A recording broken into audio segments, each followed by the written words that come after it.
Yeah, I believe in you.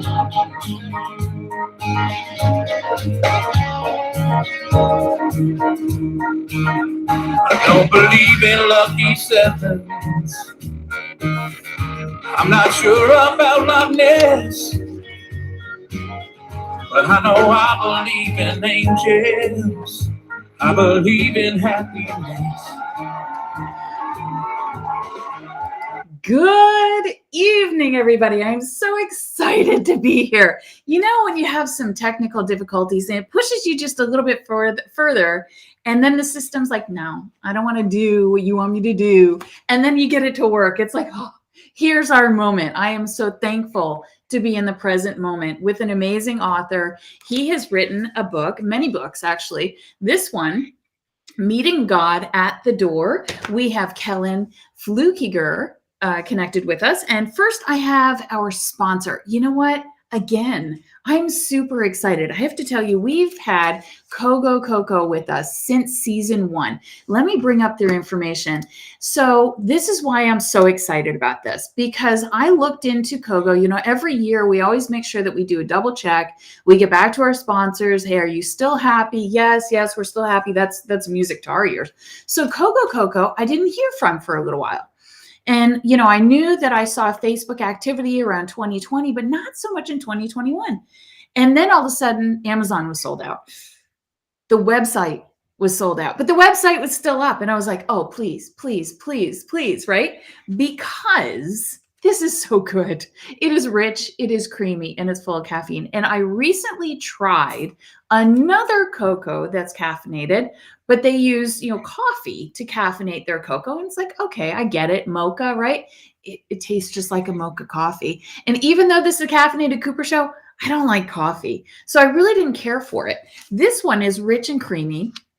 It is veteran designed and developed, and he actually granted us a phone interview. He couldn't do a video interview with us because he just doesn't give out his information for many different reasons.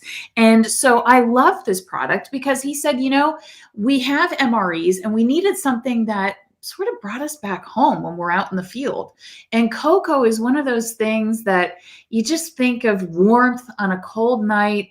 And in Iraq and Afghanistan, he said the evenings get very, very cold.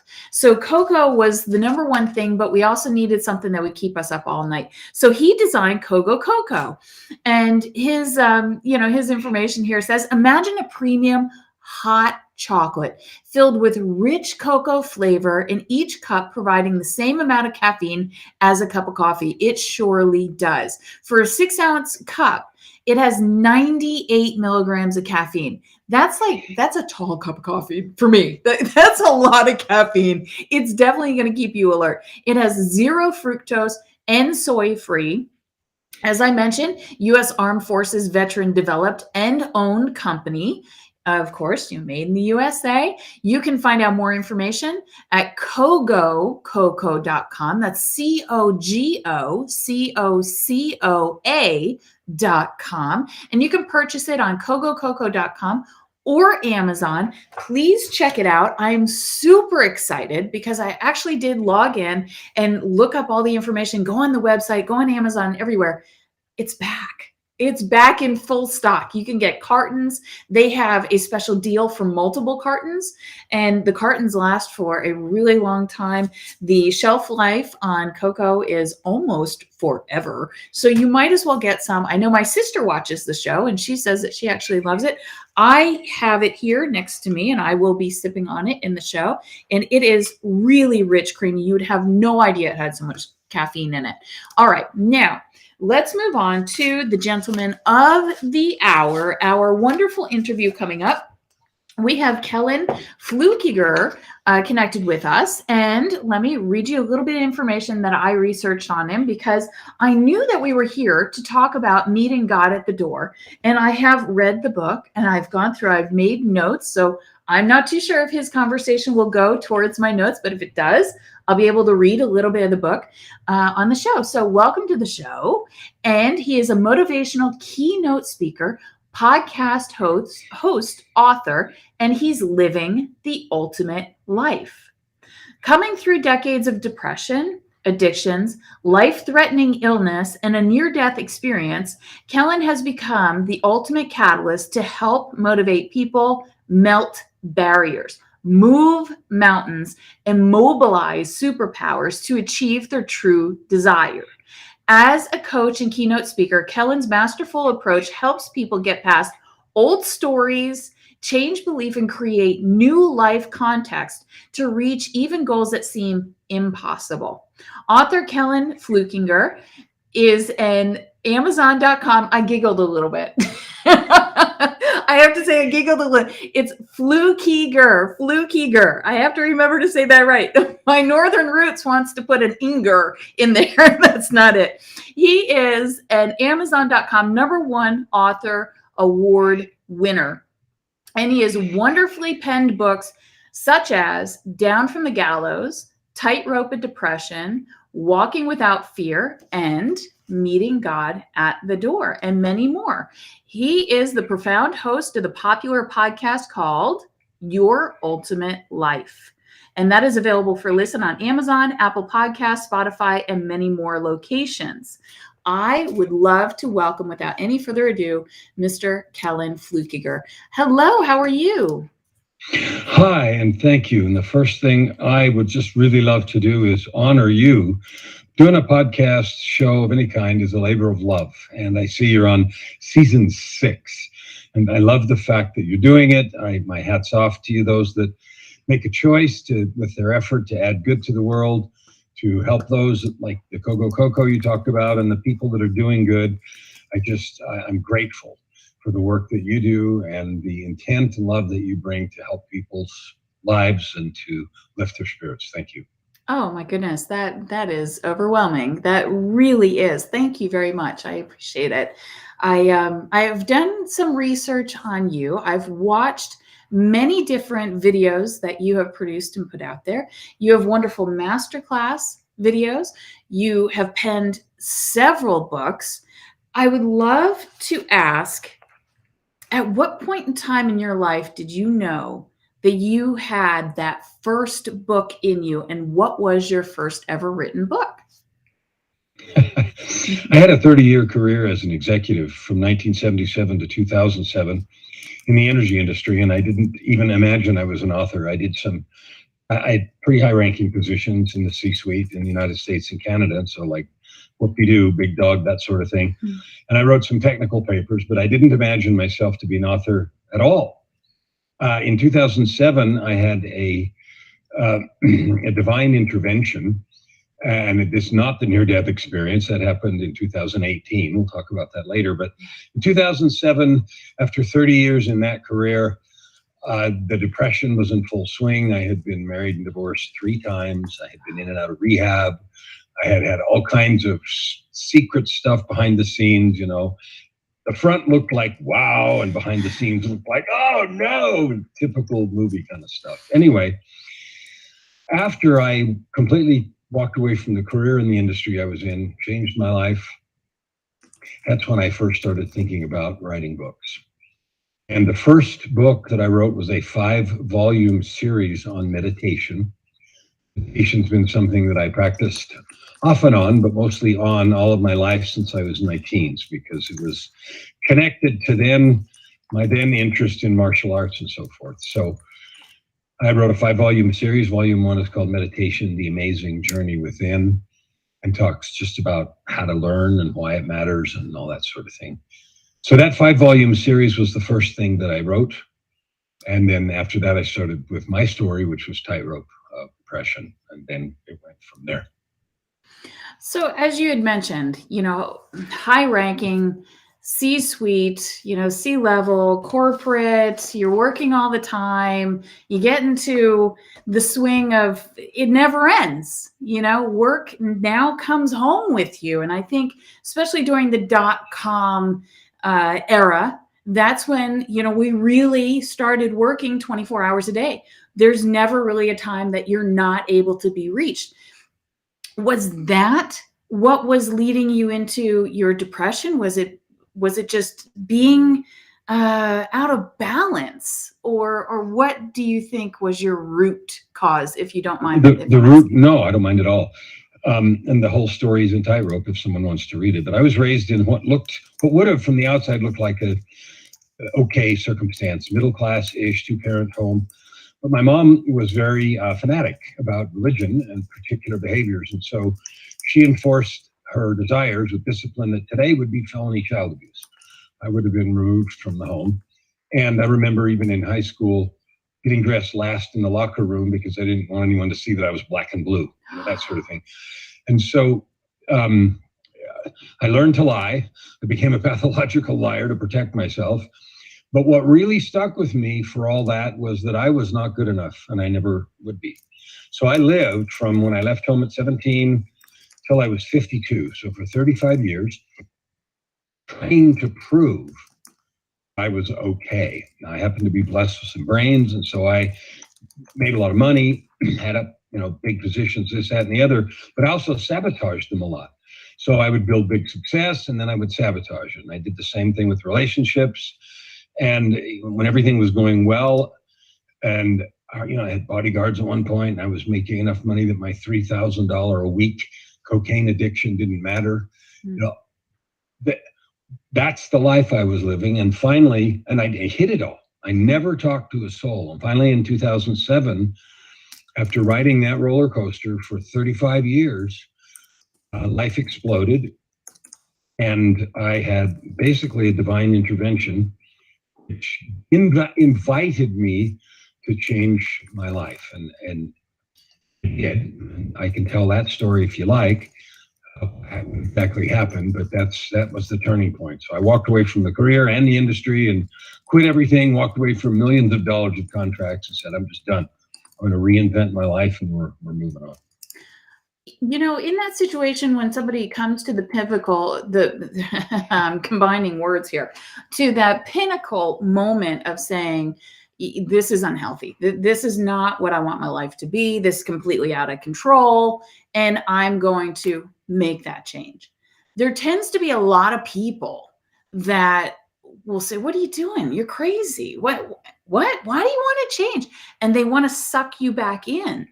How did you get away from those influences that were essentially that was your life that you were surrounded by? It was completely my life. So in August of 2007, I was both a really high-ranking executive. I was a $3,000 a week coke addict. I was a single dad and had 4 of my 10 kids living with me. 3 were grown up and married, and 4 teenagers lived with me, and 3 of them were somewhere else. On a Friday night in August of 2007, I came home from work, and I was getting ready to go out and party for the weekend. That would have been until Monday or Tuesday. And for some reason, before I went out, I had the urge to turn on the television. Now, that doesn't sound like anything, except I didn't watch TV. And when I went to do it, I realized I didn't know how to turn on the TV.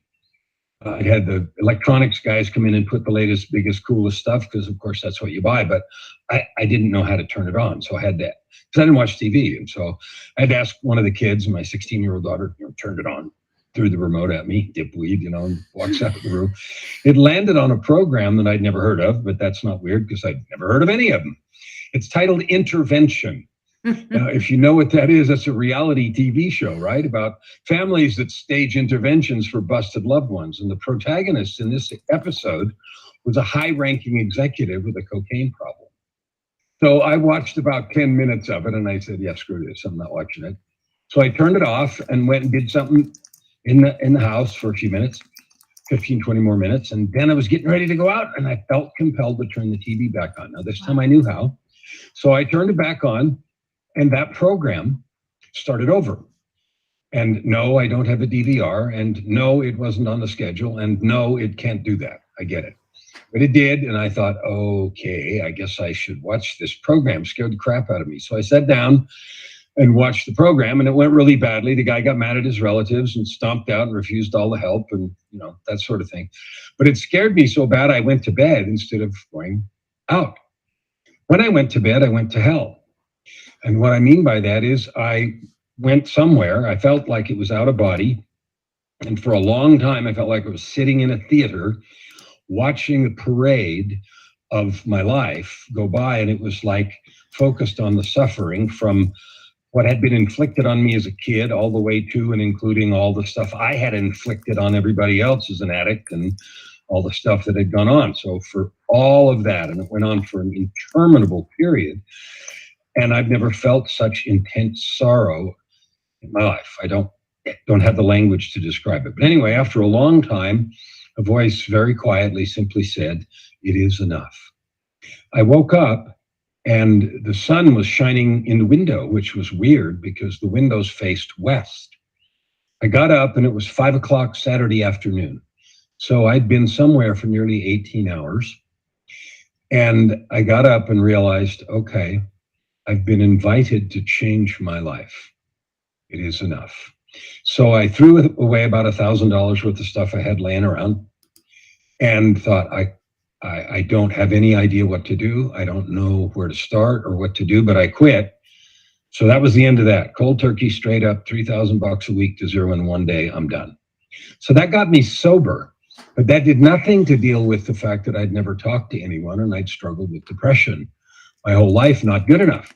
Yeah. That happened. The other half of this intervention was 2 weeks later. So I didn't quit immediately because I didn't have any idea what to do, right?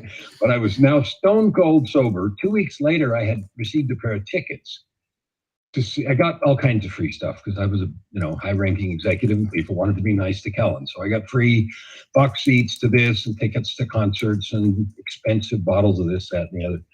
Anyway, what I got was 2 tickets to see Yo-Yo Ma. And if you like classical music, you know who that is. And if you don't, you don't. But in the classical universe, it's like, oh. So anyway, I thought, I'm single for the third time. I thought it would be a real shame to waste this other ticket.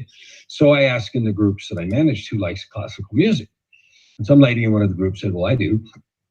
And I said, well, have I ever given you anything before? And she said, no. I said, okay, fine. Here, see you there. Gave her the ticket and we met at the venue and the concert was fabulous. And halfway through, I'm now 2 weeks stone cold sober. I hear this voice in my head that felt like what would happen 2 weeks before and said, you need to marry this woman. And I said, you're insane. I said, I've screwed that up 3 times already officially with some other messes in between. I said, that is not happening. Later that night, we were backstage because, of course, they were backstage passes. And the voice came back, comma, and you need to tell her tonight. And so I argued like crazy, like, she could have me arrested for harassment or whatever, because she worked in one of my groups and I knew her. I didn't know her very well, but I knew who she was and she was, had a really good job and everything else. Anyway, you don't win those arguments. So I did. And it went about like you would have expected. Are you out of your mind? What are you thinking? What are you talking about? Within 2 weeks, she had her own set of experiences. She resigned from her own career. I walked away from millions of dollars of contracts and we walked off into the sunset together. And 2 months ago, we celebrated our 14th wedding anniversary. Now, the reason that's important is because she was the angel sent to help me figure out how to be a human being, how to learn to love myself, how to have a friend, how to be a friend, how to find a counselor to talk to for the first time in my life at 52. And she was invincible in her support in helping me find people to talk to and deal with this. And I've asked her a whole bunch of times, what on earth would have possessed you to walk away from your career and into the sunset with a drug addict? I mean, everybody knew, they didn't know, but they knew, right? And she said, I don't know, except I just knew to the core of my being that it was the right thing to do. So that was the other half. And we did. We had no idea what we were going to do. And it was just not that. And since then I've written 16 books. I've created a coaching practice around the world. And right now my only mission is to help 10 million people discover, develop, and serve with their divine gifts. That's all I do. Wow. That's it. Just that, right? That's it. That's a big chunk. That's a big task.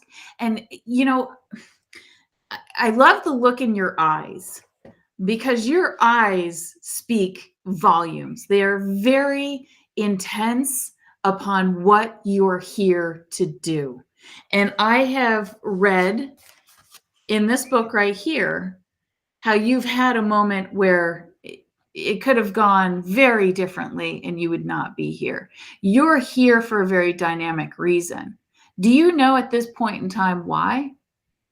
Well, yeah. So that event that happened when I died was 10 years later, 11 years. So that happened in 2007, what I just said. And the first 3 or 4 years was a lot of work, a lot of counseling, and a lot of trying to figure out how to be a person. And I freaked out a bunch of counselors because I didn't even know how to tell the truth to start with.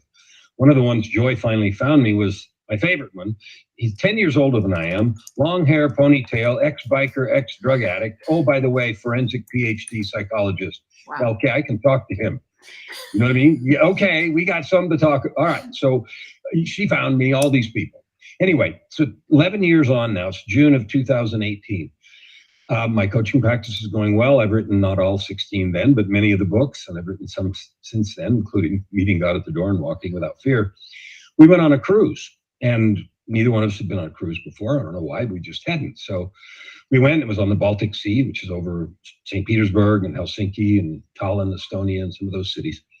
At the end of the cruise, I got sick.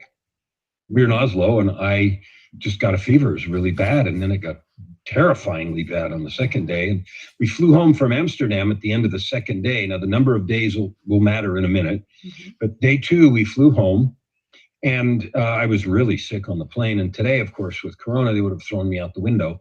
But in those days, they were just nice to me and brought me ice and took care of me on the flight home, right?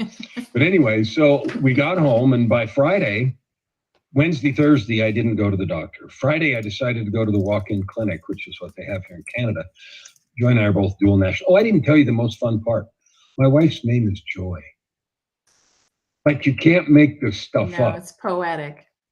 I mean, it was like God said to me, look, you idiot, you don't know how to do this. Let me help you. That one. Pretty much, straight up. Anyway, so we got home. She drove me to the walk-in clinic, and they wouldn't let me in. They took one look at me and said, you can't come in here. There's nothing we can do for you. Go to the ER right now. So I must have looked like awful. So I did. And usually in the ER, you go in, you might wait an hour or 2, even 3, depends on how busy they are and all that other stuff. In 10 minutes, I was in a private room. I didn't even know they had private rooms in the emergency. All I'd ever seen were those little curtains and things, right? Mm-hmm. So in 10 minutes, I'm in a private room, and I'm freaking out like, this is not good.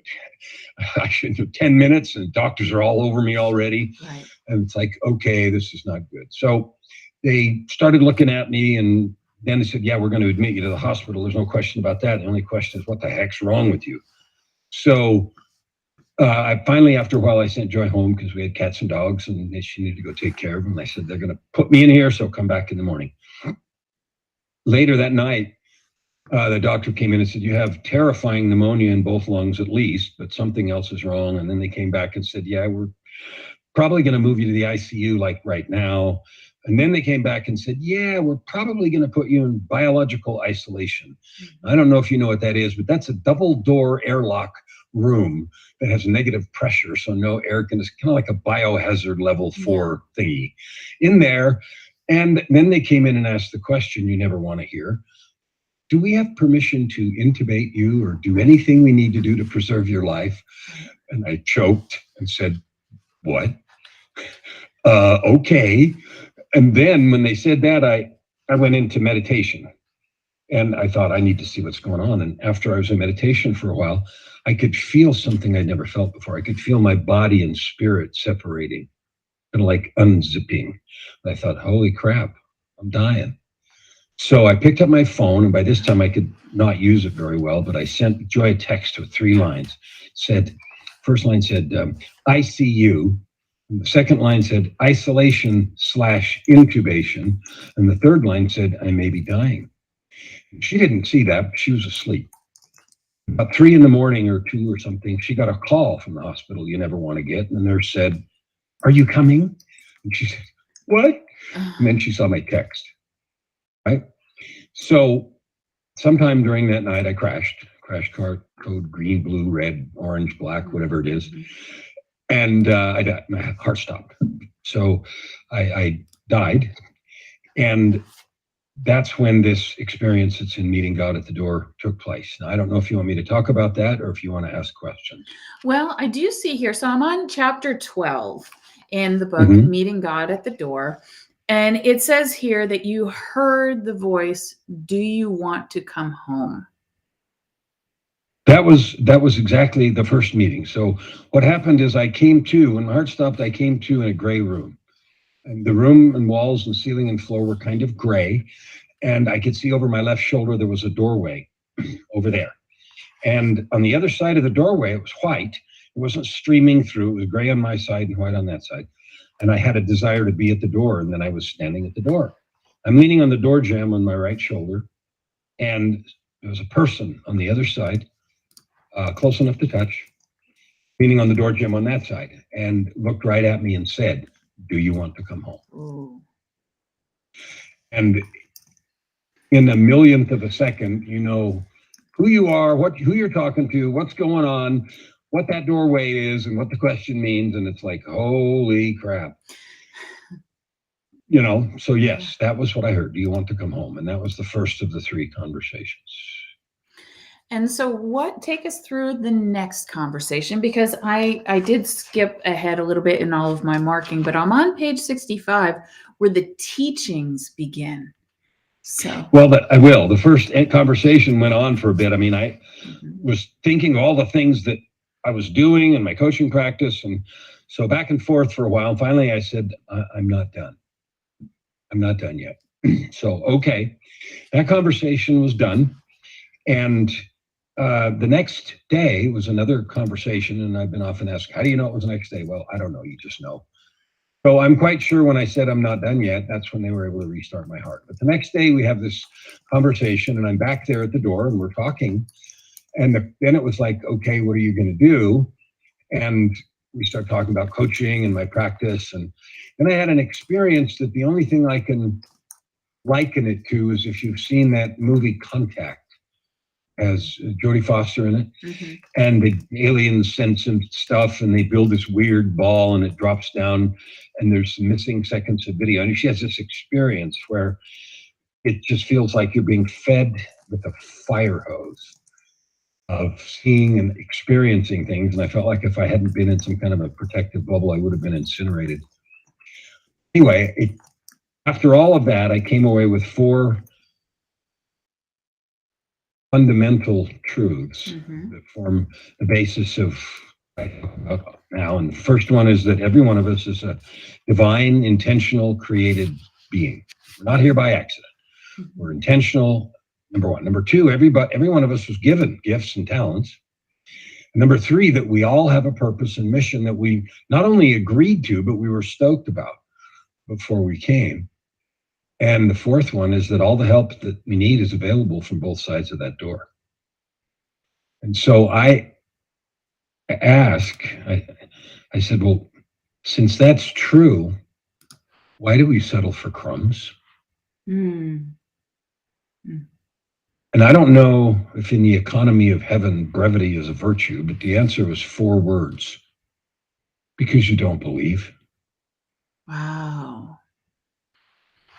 And I choked on that for a bit, and it's like, duh. I didn't say duh. It's like, oh, duh. Okay, well, what am I going to do about that? I mean, what can I do? What can I do in my work? And it's like, oh, glad you asked. And then what came next was an entire framework about how to address and change beliefs. And I wrote a little bit about it in that book. But I wrote the guts of the whole conversation in the companion book, which is called the Book of Context. And it's about specifically how to change those beliefs, even deep-seated ones that you have from long ago. What is the process to change all that so you can not believe and live into those purposes and opportunities that you have. And it's funny because after I wrote the Book of Context, I had a client who was a retired physician in Baltimore read it and ask him if he'd write the foreword, and he did, and then he loved it, and he wrote a really nice foreword. And then he spent an hour trying to tell me that I needed to change the name of the book. He said, if you'd written the Book of Love or the Book of Joy or something, we'd all understand it. But the Book of Context? I waited until he was done, and then I looked at him and I smiled. I said, Mort, the name is not negotiable. I mean, come on, the name is not negotiable. It's not like I did, And he laughed and said, yeah, okay, I get it. So that's the companion volume, and it looks like this. This is a book of context. And context means your beliefs, definitions, experiences, expectations, perceptions, how you believe life works. And because we believe that, it limits what we are willing to try, what we think we get to have or we're capable of. And all that stuff is just imaginary. Okay?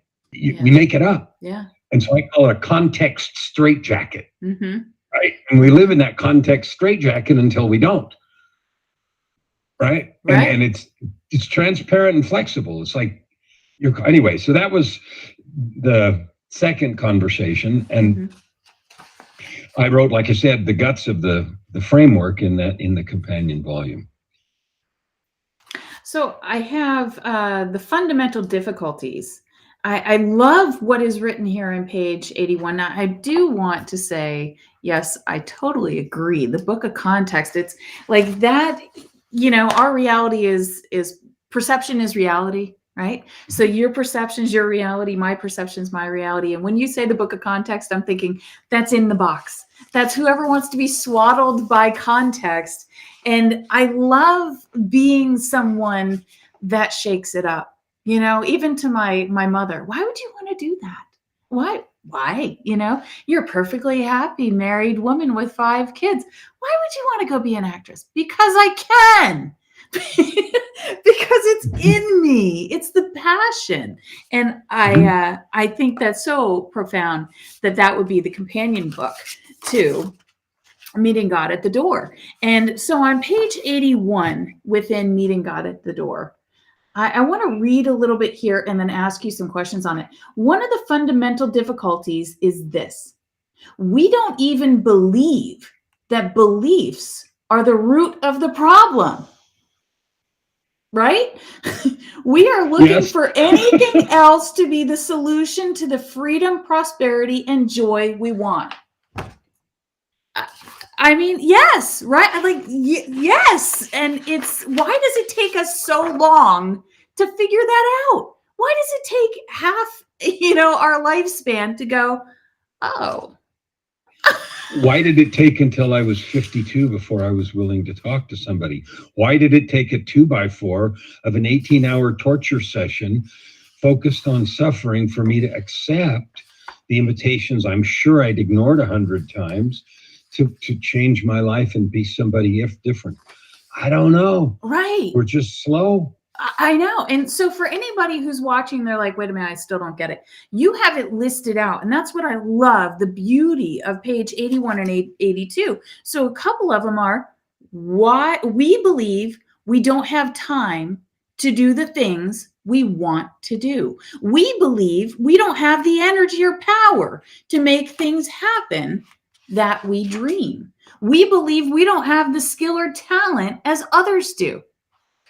We believe things are too hard, so we don't try. We start and fail and then pretend that's a signal, it's a sign that this task, accomplishment, or dream just wasn't meant for us. Why do we go there first? Why can't it be the other way around? I think we would have so many amazing things happening all at once but then life is about learning, right? It's about the journey. It is about the journey, and that's why I said my goal right now is to help 10 million people discover, develop, and then choose to serve with their divine gifts. That's it. I think it's a beautiful purpose for your soul to have on this earth, working with humans, which humans are really tough to work with. We're quite stubborn. We can be really hard rock to break apart.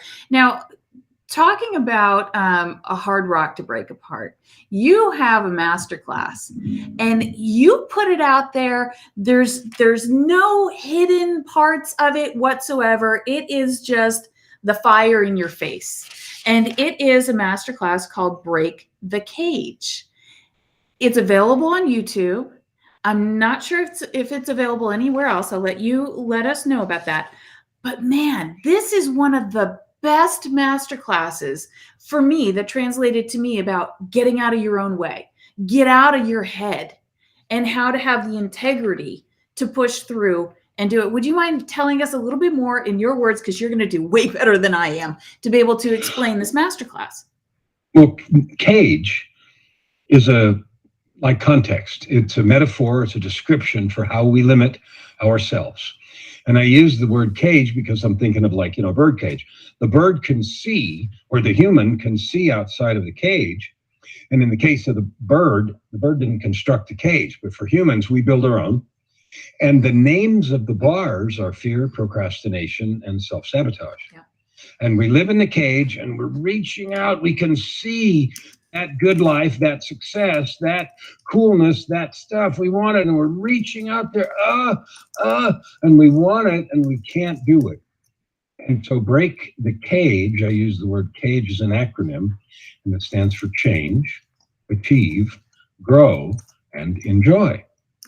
And so the break the cage framework is just one way, and there are many, but one way to describe an intentional process of eliminating, of recognizing that you're limiting yourself, of making declarations to do something different, and then taking the steps and creating the accountability framework that you need to keep going.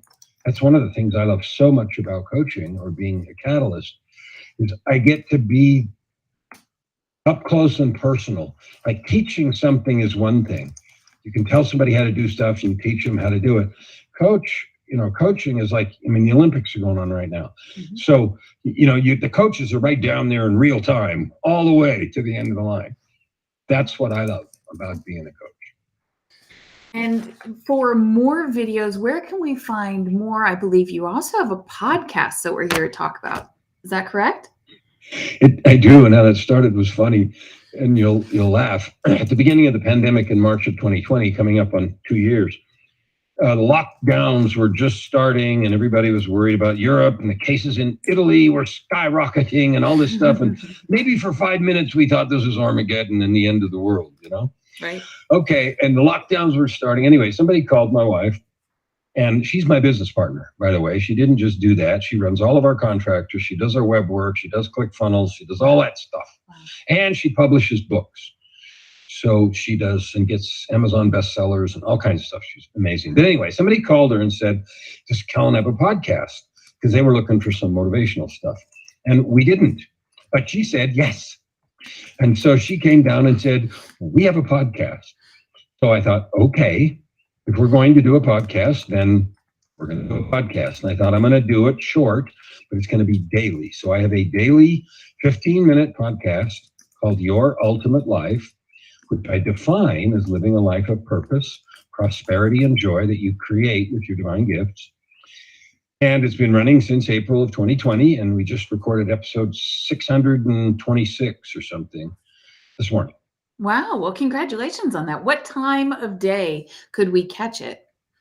It's not live. No. It's put out every morning at about 6:30 or 7, the auto posting, but it's on all the platforms. Oh, and I love doing it. So that's what it is. That's wonderful. So we can search Ultimate Life Formula. You also have Ultimate a Life Formula is the YouTube channel. Now, There's a reason I used one called Your Ultimate Life.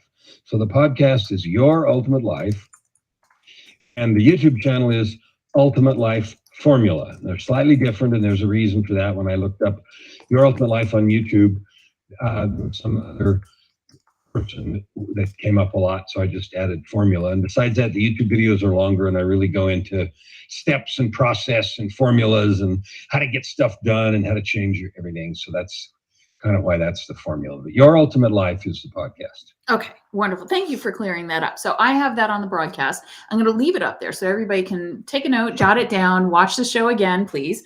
And so now, if someone wanted to contact you for one-on-one coaching, how could they go about doing that? So, with a name like Kellan Fluckiger, I can't hide. Anybody that says to me, I looked you up and I couldn't find you, the only possibility is you lied or you spelled my name wrong. So the spelling of my name is correct on the wall over Elizabeth's left shoulder. And as long as you spell my name right, I can't hide. So YouTube or Google, there's thousands of hits back from my old executive career and present day stuff. Like you said, YouTube, Amazon, books, music. I've done all kinds of music too. I've been in the music business and owned a studio for 40 years and a dozen albums and part of a group that charted #1 on Billboard. So I've done that too. Wow. But anyway, so I can't hide. If you want to connect with me, Facebook, send me a message on Facebook Messenger and we'll chat, have a conversation and see what makes sense. Oh, I love that. I love where your path is and where you're headed. You can, as I said it before, you can see it in your entire vibration. You can see it in your eyes. And I really want to thank you for doing what you do, because you're making a huge footprint of positive impact in this world, and we need it. Well, I thank you for that. And it is just like what I said to start about I use a phrase called adding good to the world. And, the work that you do to put this together, and it's the same. I mean, it's the same work I do, and it's a business, but it's also a labor of love. And so thank you for your acknowledgement. And I want to honor the work that you're doing here for all those that get a chance to see what you're doing. Oh, thank you very much. Well, I've appreciated our time this evening. You have fed me before in the green room. You said a few things, and I thought, I'm writing that down. I keep a journal for my podcast, and every guest, may it be, a successful early connection, or we had technical issues, or for example, the last guest, she asked me, do you know St. Teresa's prayer? And I said, yes. And then I stopped and I said, no, I know of it. I've heard of it. I have a Catholic background, so I vaguely remember my grandmother and my mother talking about it. So what I did in my notes, I looked it up and wrote it down. And I will have a lot of wonderful notes about you in my podcast notebook. And I want to thank you 100 times over for your time. And if you have anything, which I know, 16 books, you're not going to stop. So when you have the next book coming out, anything you'd like to promote, you are a friend of mine, you're a friend of the show. So please just let us know. I'd love to have you on again very soon. Thank you again. And I will mention one thing. And that is, every book that I write comes out of my own heartache, experience, and learning. And the one I just finished in December that will be out at the end of March is titled Forgiveness, A Journey of Courage to a Place of Freedom and Power. And I'm not looking so much for the publicity, but the topic of forgiveness is so important, because whether you're carrying around anger or bitterness towards someone who has hurt you and you're wishing that some justice would be served, or like me, if you're, I was abused, and so I could have that, but my rocks, which are just as heavy, are the self-forgiveness. You can't forgive yourself for all the awful, evil, terrifying things you did to others around you, and my list is long and awful. Here's the truth about that. If I or you choose to carry the rocks of anger and bitterness on the one hand, or of self-recrimination and loathing on the other hand, the only thing that happens is I am limited in my ability, because of the weight, to give light and love. Forgiveness is not washing away things or pretending they didn't happen or ignoring mistakes or absolution. Only God gets to do that. Okay, fine. What it is making a choice to no longer give those events power over you, so that you can serve with your divine gifts. Thank you. Thank you. That's very powerful. I think everybody, myself included, we all need to learn forgiveness. And that's going to go a long way. Thank you very much. You're welcome. Thanks for having me tonight. Of course. Have a wonderful evening. Enjoy the rest of your weekend with your lovely wife and your family. And I'm so excited about where your life is and where it's going. I really would love to hear from you again soon. Thank you. You're welcome. All right, everybody, stay tuned. Next up, I do have Mr. Wayne Forrest. He is a TEDx speaker. He is tetraplegic. Yes, tetraplegic. And he is going to speak to us about his life, how he embraces life, how he enjoys life, even from a wheelchair. It is absolutely worth living, and the joys keep coming. So he will be tuned in with us in just a moment at 9 p.m. Eastern. I will see you here again. As always, we are blessed. You are blessed. And I love you. See you in a second.